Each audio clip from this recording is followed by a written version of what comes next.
Single dad waiter gets yelled at by billionaire CEO. What he says next freezes the entire internet. A single drop of coffee hit the table. That's all it took. The woman in the corner booth exploded like a bomb. Dirty, clumsy. People like you only deserve to serve for life. Her voice cut through hometown diner like broken glass. Every customer froze. Phones came out. Recording started. Marcus stood there in his old white shirt, calloused hands steady, sad eyes unwavering. Then he looked straight into her ice-cold stare and spoke with a voice that could freeze hell itself. Grace Blackstone always said her mother was the coldest person in the world. But she was wrong. You're more cruel than that. You killed your daughter twice. First, when you disowned her. Second, when you refused to pay for her cancer treatment. The billionaire CEO's face went death white. A 6-year-old girl with piercing blue eyes burst through the back door, calling, "Daddy, what's wrong?" Eleanor Blackstone whispered one word that changed everything. Grace? 3 days before that moment would shatter 2 lives and rebuild them again. Marcus Thompson had been sketching water distribution patterns on a coffee-stained napkin. The morning rush at Hometown Diner had ended, leaving him with precious quiet minutes to work on the designs that consumed his thoughts. His weathered fingers moved the pencil with practiced precision, creating intricate diagrams that looked like abstract art to the casual observer. These weren't the random doodles of a bored waiter. These were sophisticated irrigation schematics that could transform the dying farmland surrounding Willow Creek, Texas. The town was suffocating under the worst drought in living memory. Farms that had fed generations of families now sat barren and cracked, their soil too depleted to sustain even the hardiest crops. Main Street businesses shuttered one by one as families packed up and moved to cities where water flowed from taps and hope hadn't become a luxury. The diner served as an unofficial town hall, where farmers gathered each morning to share increasingly desperate stories about failed wells and mounting debt. Marcus folded the napkin carefully and slipped it into his apron pocket as Betty Martinez approached his station. She was the diner's afternoon waitress, a woman in her 50s whose gentle smile never quite reached her worried eyes. "You've been drawing again," she observed, not unkindly. "Whatever those pictures are, they must be pretty important for you to work on them every spare minute." Marcus had been her colleague for 18 months, but he'd never shared the truth about his background or the significance of his sketches. "Just keeping my hands busy," Marcus replied, the same deflection he'd used dozens of times before. Betty nodded but didn't press further. She'd learned to respect the boundaries that grief had built around him. Everyone in town knew the basic story. Young widower, brain cancer, left with a 6-year-old daughter and medical bills that would crush a small nation. What they didn't know was that Marcus held degrees from Stanford University, that he'd once been considered a rising star in agricultural engineering, that the solutions sketched on discarded napkins could revolutionize farming across the Southwest. The black BMW appeared in the parking lot like a dark omen against the faded pickup trucks and rust bucket sedans that typically occupied the spaces outside Hometown Diner.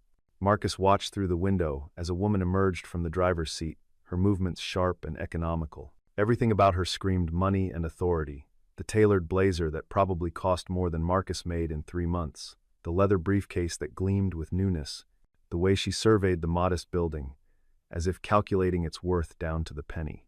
Eleanor Blackstone had driven 8 hours from Dallas, following a lead that had taken her private investigator 6 months to develop. The report mentioned a Grace Hayes who had lived in Willow Creek, had taught at the local elementary school, had died of cancer approximately 18 months earlier. The investigator had been careful to note that Hayes was a common surname, that this might be another false lead in a 7-year search. But Eleanor's instincts, honed by decades in corporate warfare, told her this was different. She pushed through the diner's front door with the confidence of someone accustomed to commanding attention. The conversations around her didn't exactly stop, but they muted noticeably as curious eyes assessed this obvious outsider. Eleanor chose the corner booth, the one that provided the best vantage point for observing the staff and customers. She needed to understand what could have possibly attracted her sophisticated, well-educated daughter to this nowhere place. Marcus approached her table with a practiced smile and a clean coffee cup. Up close, Eleanor's wealth was even more apparent, the subtle designer jewelry, the perfect makeup that had probably taken an hour to apply, the manicure that spoke of weekly salon appointments and a life free from manual labor. "Good morning," Marcus said politely. "Coffee to start?" His voice carried the slight hoarseness that had never quite left after months of crying himself to sleep during Grace's illness. "Black coffee," Eleanor replied curtly, already pulling out her phone to check messages. And I'll need the strongest Wi-Fi password you have. I assume this place actually has internet? The dismissive tone was automatic, the verbal equivalent of swatting away an annoying insect. Marcus had encountered this attitude before, usually from tourists passing through who couldn't fathom how anyone could choose to live in such a backward place. The password is community, all lowercase, Marcus said, filling her cup with steady hands. And yes, we have decent internet. The whole town got together and upgraded the infrastructure about 3 years ago. Sometimes working together accomplishes more than going it alone. The gentle rebuke was so subtle that Eleanor almost missed it, but something in his tone made her look up from her phone screen. Their eyes met for just a moment, and Eleanor felt an odd flicker of something. Recognition wasn't quite the right word, since she'd never seen this man before in her life. But there was an intelligence in his gaze that surprised her, a depth that didn't match her assumptions about small-town waiters. Marcus looked away first, refilling water glasses at nearby tables with the unhurried efficiency of someone who took pride in doing simple tasks well. Eleanor spent the next hour observing the dynamic between Marcus and the other customers. She watched him refill old Pete's coffee cup 3 times without being asked, listened as he inquired about the elderly farmer's grandson who was stationed overseas. She saw him slip an extra biscuit onto Sarah Martinez's plate when he thought no one was looking, knowing the young mother was stretching her dollars to cover both breakfast and her daughter's lunch money for school. These weren't the interactions of a desperate man groveling for tips. This was someone who genuinely cared about the people around him, who had become woven into the fabric of this small community in ways that Eleanor found both puzzling and slightly irritating. She'd spent 7 years convincing herself that Grace's choice had been motivated by naive romanticism, that her daughter would eventually recognize the harsh realities of life without family money and connections. But watching Marcus move through his workday with quiet competence and genuine warmth, Eleanor began to wonder if her assumptions had been wrong. This wasn't the gold-digging loser she'd imagined. This was someone who commanded respect through kindness rather than intimidation, who had found ways to contribute to his community that had nothing to do with bank account balances or social status. The revelation came gradually, pieced together through overheard conversations and careful questioning. Grace Hayes, beloved third-grade teacher. Grace Hayes, who had organized the school fundraiser that bought new playground equipment. Grace Hayes, who had fought brain cancer with such grace and dignity that the whole town had rallied around her family. Grace Hayes, who had left behind a husband and 6-year-old daughter when the disease finally claimed her 18 months ago. Eleanor's coffee grew cold as the mathematics of missed opportunities arranged themselves in her mind. Grace would have been 28 when she died, which meant she'd lived in this town for at least 7 years.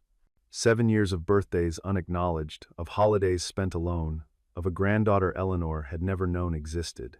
7 years of prideful silence while her daughter built a life rich in everything except the material wealth the Blackstone name could provide. When the lunch rush died down, Eleanor found herself alone in the diner except for Marcus, who was methodically cleaning tables and resetting them for the evening crowd. She'd been nursing the same cup of coffee for 3 hours, paralyzed by the growing certainty that she'd found Grace's final resting place and evidence of a life that had been far more meaningful than the empty existence Eleanor had built for herself in her Manhattan penthouse.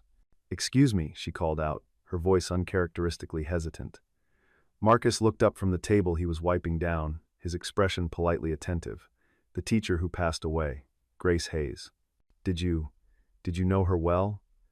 The question felt like swallowing glass, each word sharp and painful in her throat. Marcus's face went very still. "She was my wife," he said simply. "Grace was.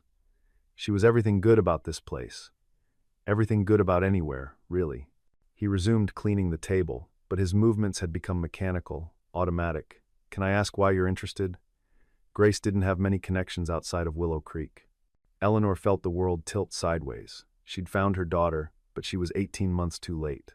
"I think," she began, then stopped, unable to figure out how to explain 7 years of stubborn pride and devastating choices. "I think I may have known her family. Before she came here. Before she became Grace Hayes." The words came out stilted and formal, corporate speak, inadequate for the magnitude of what she was trying to communicate. "Grace's family cut her off when she married me," Marcus said, and now there was steel in his voice. "Her mother made it clear that choosing love over money meant choosing to be dead to the people who were supposed to love her unconditionally. So no, I don't think you knew her family. Because Grace's family abandoned her when she needed them most. He moved to the next table, his cleaning more vigorous now, channeling grief and old anger into physical activity. Eleanor felt each word like a physical blow. She watched Marcus work and tried to reconcile the man in front of her with the worthless fortune hunter she'd imagined in her mind. His shirt was worn but clean, his movements economical and practiced, his obvious pain still raw even 18 months after loss. This wasn't someone who had seduced her daughter for financial gain.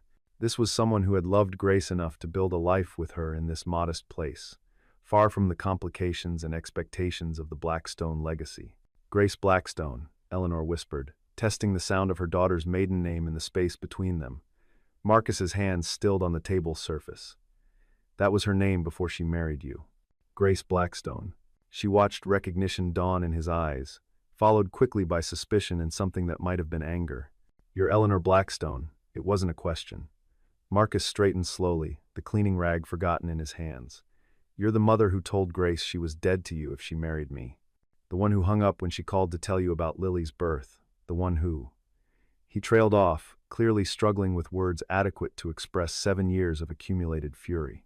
Eleanor forced herself to meet his gaze, though every instinct screamed at her to look away, to retreat, to protect herself from the justified anger she saw building in his expression. Yes, she said simply. I'm Eleanor Blackstone, and I've spent 7 years convincing myself I made the right choice. She paused, her voice barely above a whisper. I was wrong about everything. The confrontation that followed was unlike anything either of them had expected.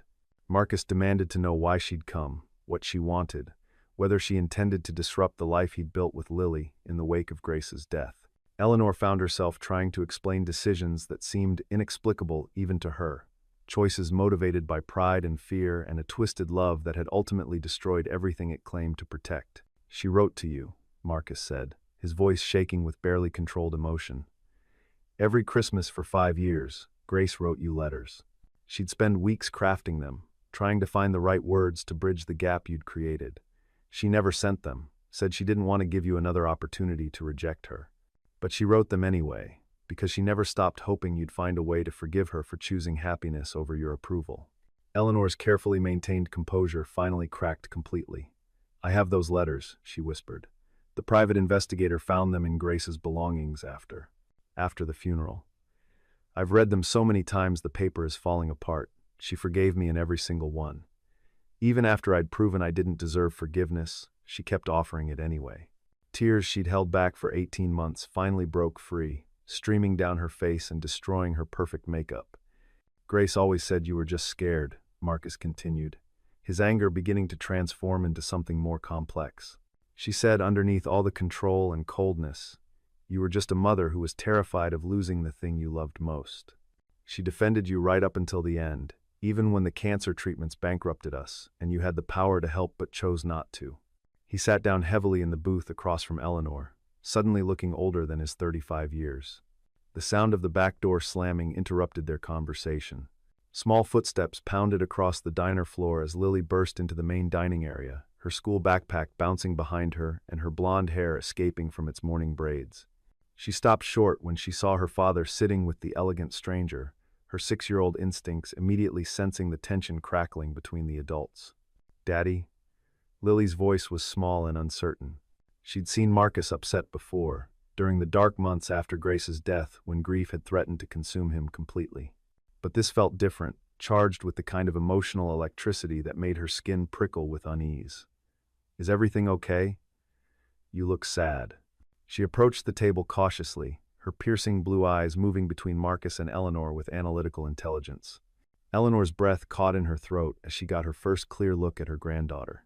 Lily had Grace's delicate bone structure and flyaway hair, but those eyes, those impossible blue eyes that had run in the Blackstone family for generations, those belonged unmistakably to Eleanor's bloodline. The child was small for 6, but there was something in her posture that spoke of resilience beyond her years, of someone who had learned early to read adult emotions and adjust her behavior accordingly. Lily, sweetheart, Marcus said gently, I'd like you to meet someone.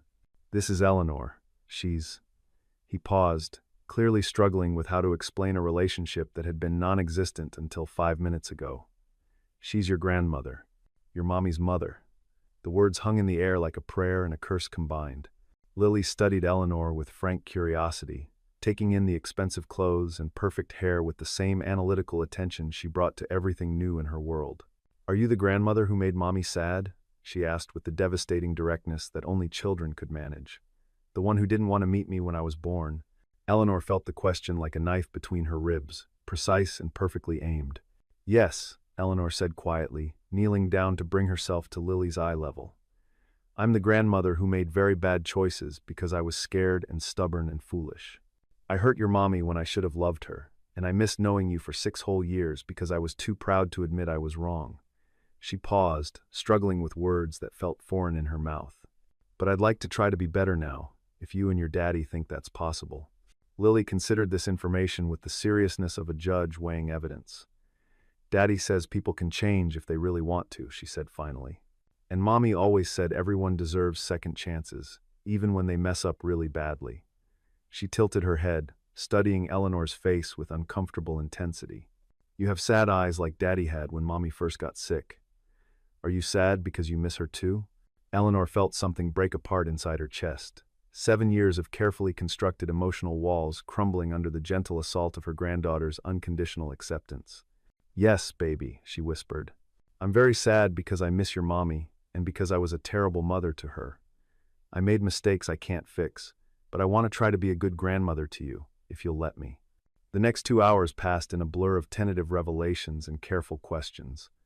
Eleanor learned that Grace had become the heart of Willow Creek's educational community, that she'd started a reading program for struggling students and organized supply drives for families who couldn't afford school materials.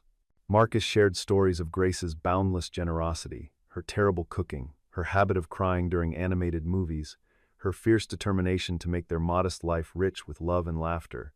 Lily showed Eleanor her drawings, her collection of smooth river stones, the small garden plot where Marcus had taught her to grow tomatoes despite the ongoing drought. Eleanor listened with an attention she'd never given to million-dollar board presentations, memorizing every detail of this granddaughter who was both completely foreign and eerily familiar. The child moved with Grace's unconscious grace, but spoke with a directness that reminded Eleanor uncomfortably of her own younger self. As the afternoon wore on, the conversation gradually turned to Marcus's background and the mysterious diagrams he'd been sketching. Eleanor's business instincts recognized innovation when she saw it, and what Marcus had drawn on coffee-stained napkins wasn't the idle doodling of a small-town waiter. These were sophisticated engineering solutions, the kind of agricultural innovations that companies spent fortunes trying to develop. "You're an engineer," Eleanor stated rather than asked, studying the complex irrigation diagrams spread across the diner table. Marcus tensed, protective instincts flaring after 18 months of keeping his background secret. In a community where most people hadn't finished high school, his Stanford degree felt like a barrier rather than a bridge. "These aren't hobby sketches. This is professional-level agricultural design."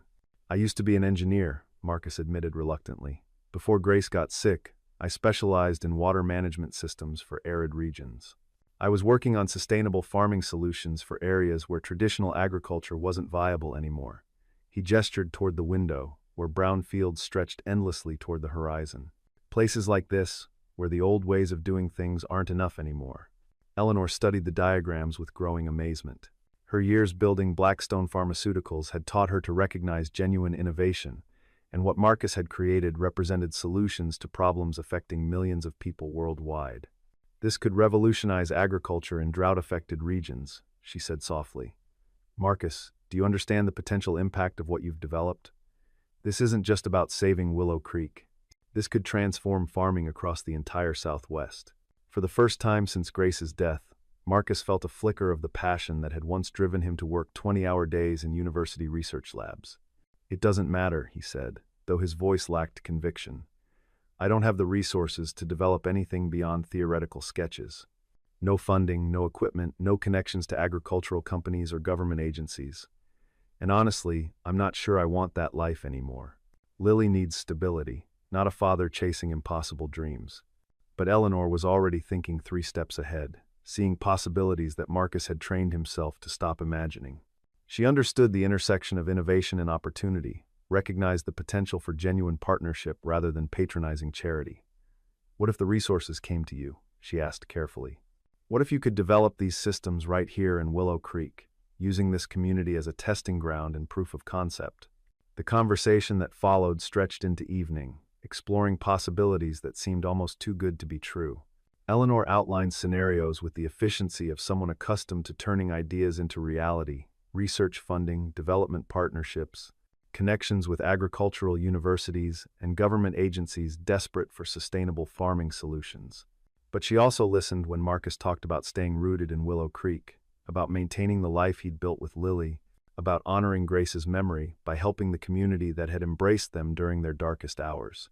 Lily fell asleep in the diner booth sometime after sunset, her head pillowed on Marcus's folded jacket. Eleanor watched her granddaughter sleep and felt something she hadn't experienced in decades: the simple contentment of family connection. She'd spent 40 years building an empire, accumulating power and wealth and influence that could reshape entire industries.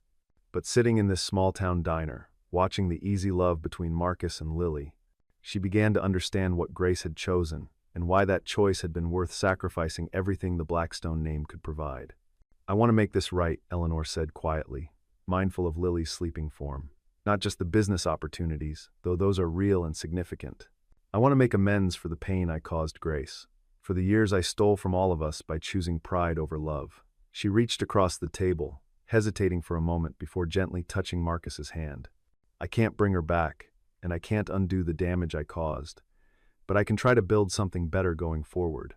Marcus studied Eleanor's face in the dim light filtering through the diner windows. The harsh angles had softened over the course of their conversation, the corporate mask replaced by something more vulnerable and infinitely more human. This was what Grace had seen in her mother, he realized, the person hidden beneath layers of professional armor and social conditioning. Maybe Grace had been right to keep hoping, to keep believing that love could eventually break through even the most carefully constructed walls. "Grace always said you were worth saving," Marcus said after a long moment. "Even after 7 years of silence, even when she was dying and you didn't know and couldn't help, she still believed there was good in you that was just buried under fear and hurt." He smiled sadly, remembering late-night conversations when Grace would defend her mother despite years of rejection. "She never stopped believing you could change." Maybe she was right about that, too. Eleanor felt tears she'd forgotten how to cry sliding down her cheeks, washing away makeup that had probably taken an hour to apply that morning. She was too good for this world, she whispered. Too forgiving, too hopeful, too willing to see the best in people who didn't deserve it. She looked at Lily's peaceful face and saw Grace's infinite capacity for love reflected in miniature. But maybe that's exactly what this world needs more of. The practical arrangements took months to sort out, but the emotional foundation was built that night in a small-town diner over cold coffee and impossible dreams. Eleanor had to restructure her entire life, delegate responsibilities she'd never trusted to others, learn to value presence over productivity. Marcus had to overcome 18 months of defensive isolation, had to trust that this wasn't just grief-driven impulse that would fade when reality intruded. Most importantly, they both had to learn how to be family to Lily, how to provide stability and love without letting their own complicated history overshadow her childhood. Eleanor bought a house 4 blocks from Marcus's trailer, close enough to be helpful but far enough to respect the boundaries that would need time to soften. She funded the development of Marcus's agricultural innovations through a new division of Blackstone Industries, but the patents remained in his name, the profits shared with the community that had embraced him during his darkest period. Willow Creek began to bloom again as innovative irrigation systems proved their worth, green fields replacing brown wasteland for the first time in a decade. Lily thrived with the expansion of her family, her natural resilience blossoming into confidence as she discovered parts of herself that connected her to generations of strong women. Eleanor taught her piano and French, sharing stories of Grace's childhood that filled in family history lost to years of separation. Marcus watched his daughter grow into her intelligence and curiosity, watched her understand that she belonged to something larger and more significant than their small household. 6 months after that terrible and wonderful day in the diner, Marcus found himself standing in the same corner booth where everything had changed. But now the space felt warm with possibility rather than heavy with confrontation and grief. Lily sat across from him working on homework, while Eleanor helped with math problems that had nothing to do with corporate finance and everything to do with being present for small, important moments. "Daddy," Lily said, looking up from her worksheet with the serious expression she wore when processing big thoughts, "do you think Mommy would be happy about Grandma Eleanor being here with us?" It was the kind of question that might have devastated Marcus 6 months ago, but now it felt like an invitation to celebrate rather than mourn. He thought about Grace's endless capacity for forgiveness, her absolute faith that love could overcome any obstacle, her stubborn belief that families could heal from even the deepest wounds if they were willing to choose hope over hurt. "I think," Marcus said carefully, "that your mommy always believed families could heal from anything if they loved each other enough. She never stopped hoping that someday we'd all be together, that her mother would find her way back to us." Eleanor reached across the table and took both their hands in hers, her manicure less perfect now, her clothes more practical, her entire presence softer and more accessible than it had been during those first hostile encounters. "Grace gave us each other," she said simply. "Even when I didn't deserve it, even when I fought against it with everything I had, she found a way to bring us together. That's the kind of person she was, and that's the kind of love I want to build going forward." Outside the diner windows, Willow Creek bustled with renewed energy as Marcus's irrigation innovations transformed the landscape from brown desperation to green hope. But for the three people sitting in the corner booth, the real transformation was simpler and more profound than any professional achievement. They had become family in the truest sense, not because of shared blood or legal obligations, but because they had chosen to love each other despite their imperfections and past mistakes. Lily finished her homework and pulled out her art supplies, spreading colored pencils across the table with the practiced efficiency of someone who had learned to make any space her own. She was drawing her family now, not just Marcus and herself, but Eleanor too, all of them standing together in front of the diner that had somehow become the center of their rebuilt world. At the bottom of the page, in careful 6-year-old handwriting, she wrote, "My family," and added a small star in the corner with yellow crayon. "That's for Mommy," she explained when Eleanor asked about the celestial edition, "so she can watch over us from heaven and know we're all okay now, that we found each other like she always hoped we would." It was such a simple gesture, but it captured everything they'd all been struggling to understand about grief and healing, and the mysterious ways that love could transcend even death. Marcus carefully folded one of his irrigation diagrams into a paper airplane and sent it sailing across the empty diner. Lily giggled and chased after it, her laughter echoing off walls that had witnessed so much pain transformed into hope. Eleanor watched her granddaughter run and felt a lightness she hadn't experienced since Grace was small, a sense that the future held possibilities she'd forgotten how to imagine. The napkin that had started everything, stained with coffee and covered in Marcus's revolutionary sketches, was now framed behind the cash register, a piece of local history the diner owner insisted on preserving. But for the three people who had found their way to each other through loss and forgiveness, it represented something more personal and infinitely more valuable. It was proof that the smallest moments could change everything, that love could survive even the cruelest rejections, that families could be broken and rebuilt stronger than before. As the sun set over Willow Creek, painting the sky in shades of gold and pink that matched the hope growing in three healing hearts, Marcus understood that Grace's greatest gift hadn't been her love for him or even their beautiful daughter. Her greatest gift had been her absolute faith that broken things could be made whole again, that lost people could find their way home, and that the love of family could overcome absolutely anything, even death, even pride, even the terrible weight of years spent choosing fear over forgiveness. The future stretched ahead of them, uncertain but no longer empty, filled with the promise of shared birthdays and bedtime stories, of homework, help, and holiday traditions, of a love that had been tested by loss and emerged stronger than ever. And somewhere in the space between earth and heaven, Marcus liked to think Grace was smiling, finally at peace knowing that the people she loved most had found their way back to each other.